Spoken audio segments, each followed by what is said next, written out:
दोस्तों, मैं डॉक्टर जावेद शेख पुणे में कोविड सेंटर चलाता हूँ। इस बार का कोविड वायरस जो है पिछली बार से थोड़ा चेंज हो चुका है। इस this time it is more virulent and more infective. इस बार कम उम्र के लोगों को भी कोविड निमोनिया हो रहा है। मतलब मेरे पास पिछले हफ्ते 18-19 साल के जो कम उम्र के लोग बच्चे एडमिट थे, जिनका 40 to 50% या 40 से 50% फेफड़ा खराब हो चुका था, उनको निमोनिया हुआ था। अभी वो डिस्चार्ज हो चुके, अच्छा है। पिछले साल ऐसे था कि कोविड वायरस 70% लोगों को कोई सिम्टम नहीं हो रहे थे, माइल्ड सिम्टम थे, 20% को मॉडरेट थे, 10% बस लोग सीरियस हो रहे थे।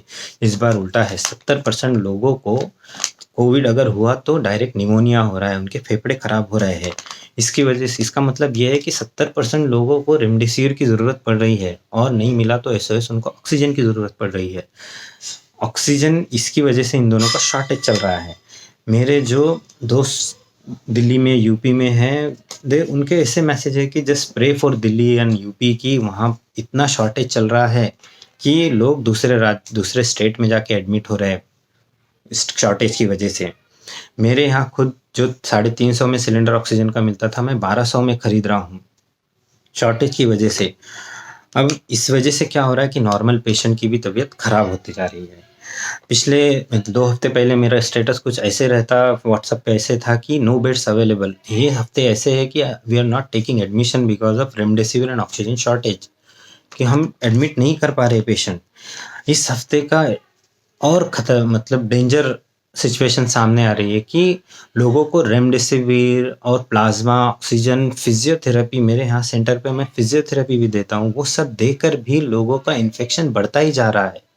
हाँ, उनका सिटी स्कैन जो चेस्ट का है उसका स्कोर बढ़ता ही जा रहा है। ये हमको मतलब लोगों को एक्सप्लेन करने को बहुत दिक्कत हो रही है कि कैसे समझाओ कि जो ट्रीटमेंट मेरे यहाँ फिजिशियन आपको दे रहा है, वो ट्रीटमेंट आजू बाजू अस्पतालों में और यहाँ से लेके दिल्ली तक, एम्स तक यही ट्रीटमेंट चल रहा है।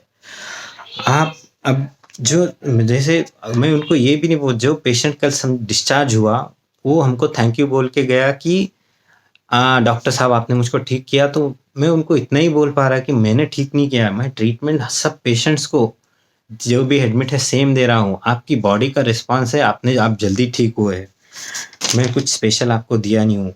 गवर्नमेंट जो है तो रेमडेसिविर शॉर्टेज की वजह से 30 बेड पेशेंट की कैपेसिटी को हमको 7 या 10 इंजेक्शन हर थर्ड डे या सेकेंड अल्टरनेट डे मिल रहे हैं। अब जो बाकी है, गवर्नमेंट का ऐसा काम है कि से किसी ना किसी पे इल्ज़ाम लगा दो और खुद सेफ रहो, ऐसा ही रहता है। पिछले साल कोई जमात पर इल्ज़ाम था कि उन्होंने फैलाया, इस बार आप पे खुद इल्ज़ाम है कि आपने मास्क नहीं लगाया। लेकिन ये सब पॉलिटिक्स चलता रहता है। इसके अपनों को मतलब हम लोगों को वो फॉलो तो करना ही है, 2 गज़ दूरी, मास्क है ज़रूरी। और एक चीज़ जितनी देखने मिली है कि जिनको स्टार्टिंग में रेमडेसिविर मिल गया, मतलब कोविड निमोनिया के, वो बिना टेंशन के अच्छे हो रहे हैं। और जो लोग एकदम आराम से रिलैक्स बिना किसी टेंशन लिए सो रहे हैं, वो ज़्यादा जल्दी रिकवर हो रहे हैं। मतलब आपको कोविड हुआ तो आप रेस्ट करो, बिल्कुल रेस्ट करो, तो आपका बॉडी का बीएमआर कम होगा, आपका ऑक्सीजन रिक्वायरमेंट कम होगा। उसकी वजह से ऑक्सीजन का मतलब लंग पर, फेफड़ों पर लोड कम आएगा और लंग को रिकवरी को टाइम मिलेगा, चाहे आपका स्कोर कितना भी हो। This is the only Mantra now, क्योंकि रेमडेसिविर और ऑक्सीजन का ऑलरेडी शॉर्टेज चल रहा है। ये सब मतलब इतना निगेटिविटी में कुछ पॉजिटिव चीज़ें भी देखने को मिलती है। बहुत सारे संगठनों के, एबीवीपी के लोग आगे आकर वार्ड में लोगों को मदद कर रहे हैं।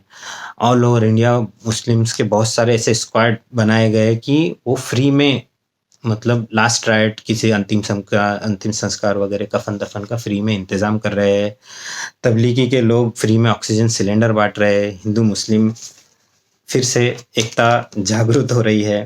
तो सभी भाइयों से मेरी गुजारिश है कि जितना हो सके प्लाज्मा डोनेट करो, क्योंकि रेमडेसिविर और ऑक्सीजन तो डोनेट नहीं कर सकते, वो शॉर्टेज चल रहा है। जितना अभी जो रिसेंट इन्फेक्शन होकर रिकवर हो रहे हैं, खुद जाके अपना प्लाज्मा डोनेट करके आओ, सो दैट ब्लड बैंक्स में इजीली अवेलेबल रहे, हम पेशेंट्स को बचा सके।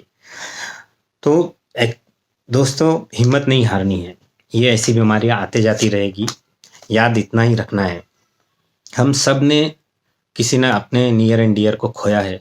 लेकिन इतना ही याद रखो कि शाखें रही तो फूल भी पत्ते भी आएंगे, ये दिन अगर बुरे हैं तो अच्छे भी आएंगे।